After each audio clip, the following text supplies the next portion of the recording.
but my trunk stay ever ready. Assault and battery, if you scared, you never ready. Alright, today's video, I'm going to be talking about Dave Batista, a man I can easily say is the top 3, maybe even literally top 2 favorite wrestlers of all time. Number 1 being Stone Cold Steve Austin, and number 2 being Batista. And those two guys really just Stone Cold when I was a kid, but in 2005 really made me just so interested in wrestling and everything he did, from program with Triple H to, you know, he got injured and came back and running through SmackDown. A guy who made me just as interested as Stone Cold Steve Austin did in the product and just everything he did.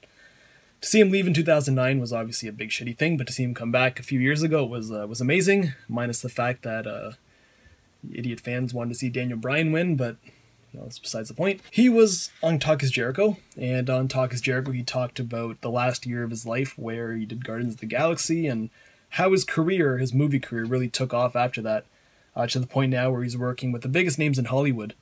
And to just hear him tell the stories about how he's learning from all these guys, and I couldn't be happier for him and all the success that he's having.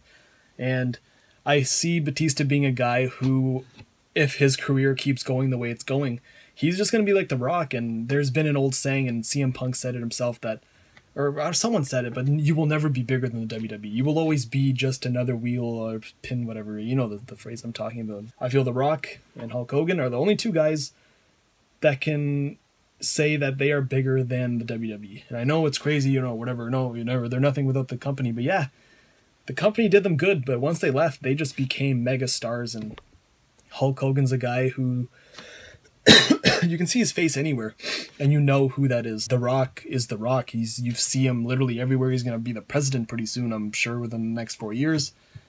And just Batista, I'm not saying he may, you know, but he's on a pretty damn good roll now. He's been a villain in James Bond. He has Guardians of the Galaxy 1 and 2. You just need that one big role. Like The Rock had the Scorpion King. He went from Be Cool, and then he went a little bit of slump. But as soon as Fast and the Furious came around, it was just a skyrocket, just up. And I feel like Batista with the Guardians of the Galaxy, that's going to be his launching pad.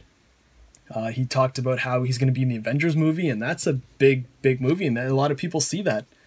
A lot of people can see him, and that's the exposure you need. The thing that really made me want to do this video is because, minus his movie stuff, but he talked about how his relationship is with the company still. And Batista told a story about how he called Vince and Triple H asking to come back. And I was like, what? He wants to come back again? So a big old smile on my face. I was a little upset when they said, no, we'll call you, we'll think about it. Pretty much, long story short, the story went, he called them. Batista's getting close to 50 years old now. He might even be past 50. But he's getting up there. He's no spring chicken. He called to pretty much say that, hey, let me come back. I'll do a program with Triple H, because that's the guy I feel that ever since I started my career, he's always been there. From the time of the Evolution to the time he just left, Triple H has always been there. So I feel like that's the guy I feel that should retire me. So Batista wants to come back and have a program with Triple H just to retire him. And they said no. I'm like, what? Even Chris Jericho was shocked. He's like, really?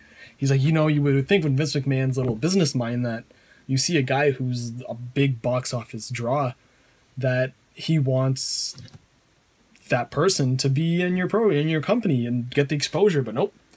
Vince is too, I don't know why. They just said no. They're like, we'll think about it. We'll call you something.